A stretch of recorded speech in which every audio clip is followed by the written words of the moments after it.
Bonjour à tous, aujourd'hui j'avais envie d'avoir une petite discussion avec Natacha Polony parce que je suis persuadée que nous avons beaucoup de choses à nous dire. Dans la théorie de Renaud Camus, il y a un non-dit qui est présent de toute façon sur tout ce plateau. C'est la question de savoir si on est en train de parler de grands remplacements par des immigrés ou de grands remplacements par des gens de couleur qui viendraient remplacer les blancs. Plus important, et ce dont on ne parle jamais, c'est que cette immigration ne se limite pas à l'immigration, c'est-à-dire à l'arrivée massive d'individus d'un autre continent, le continent africain en l'occurrence, mais à toute une politique qui est mise en place dans ce but, à savoir tout simplement le mondialisme, ou tout simplement la disparition des frontières, la mise en place d'un libre-échange, la mise en place d'une société multiculturelle, qui va avec la disparition aussi de la notion de nations, par exemple. L'idée de faire une Europe des nations, c'est un premier prémisse à cette gouvernance mondiale, et c'est d'ailleurs Emmanuel Macron qui a inauguré, je crois, le premier forum à Paris l'année dernière. L'Union européenne va, par exemple, forcer les pays qui en sont membres à accueillir des quotas d'étrangers, d'immigrés en leur sein. Et d'autres idéologies vont venir s'y greffer et participer de cela.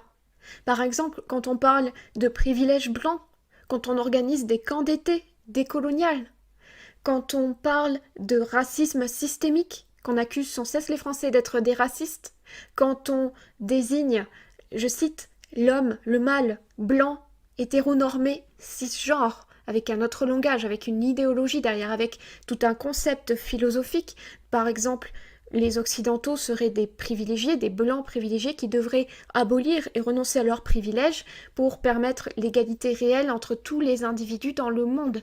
Ce sont les idéologies qui se mettent en place via le mécanisme d'immigration de masse. Ce qu'on observe, c'est aussi la disparition des identités liées à chaque peuple, la disparition de chaque culture. Vous l'avez bien expérimenté si vous voyagez dans un autre pays, voire même dans un autre continent, comme les États-Unis. Il y a de moins en moins de différences d'un pays à l'autre, d'une culture à l'autre. On retrouve par exemple des McDonald's partout, et l'on est dépaysé nulle part. Et ça, c'est la vraie tragédie, puisque finalement, chaque peuple, qu'il soit sur le continent africain, asiatique, européen, américain, est en train de perdre sa spécificité au nom d'une grande société multiculturelle, au nom de ce même mondialisme. Et l'immigration de masse, c'est un outil pour en arriver là. C'est une conséquence, c'est un instrument. Ce n'est pas la cause première. Parce qu'en fait, dans la tête de ceux qui croient qu'il y a un grand remplacement, la question n'est pas français ou pas français. La question, c'est blanc ou de couleur. C'est ça le problème. Mais considérer la question sous cet angle, c'est refuser de voir le cœur du problème. La question, c'est qu'est-ce qui fait la France? Qu'est-ce qui fait un pays? Les personnes qui viennent d'un continent différent, avec un bagage différent forcément, c'est normal, elles ont aussi leur pays, elles ont été enracinées dans leur pays, elles ont leur histoire, elles ont leur culture, elles ont leurs valeurs, elles ont leurs mœurs, elles ont parfois aussi leur religion, leurs coutumes. Des personnes qui viennent d'un tout autre continent que le continent européen et qui viennent par exemple en France ne partagent pas grand-chose à la base avec les Français.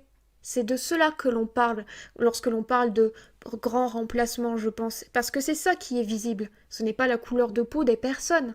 Ce sont surtout leurs bagages, finalement, qui ne correspondent pas à la culture et à l'héritage des pays européens, en l'occurrence ici de la France.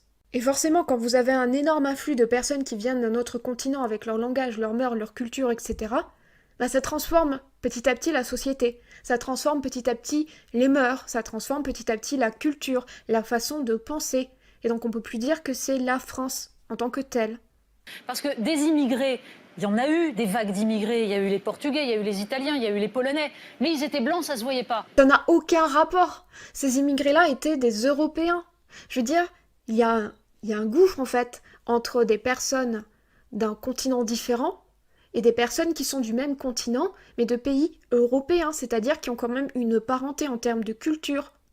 On ne parle pas de l'apparence physique, on s'en fout. On parle de l'héritage commun, de l'histoire qui a été partagée au fil des siècles, du tempérament même de ces personnes, même du climat, qui ont influencé forcément la façon dont ces pays se sont développés, les activités, et forcément donc ce que les gens ont produit, et donc ce qui les a façonnés intimement, d'où ils viennent, et donc qui ils sont. Par exemple, il y a un monde